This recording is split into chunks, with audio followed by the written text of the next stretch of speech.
December 10th of 2023, the 29th Taguig Grand Marian Procession in honoring the solemnity of Immaculate Conception of the Blessed Virgin Mary in Minor Basilica and Archdiocesan Shrine Parish of St. Anne, captured moment by Katolikong Litratista. Mahal na birhen na pagkakalooban ng natatanging pabor ang sino mang magsuot ng eskapularyo at sino mang magsuot nito sa oras ng kanyang kamatayan ay hahanguin ang kaluluwa sa purgatorio sa unang Sabado pagkatapos ng kanyang kamatayan.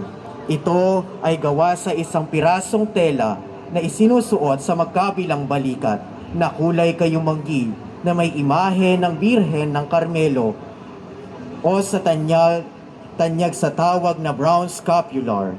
Ang kapistahan ay tuwing ika-16 ng Hulyo at ito ay nasa pangangalaga ng pamilya nila Clemente at Elenita Fajardo. Ito ay naging haligi at ilaw ng kanilang tahanan at nagsisilbing bukal ng biyaya. Mahal na ina ng Monte Carmelo, Ipanalangin mo kami.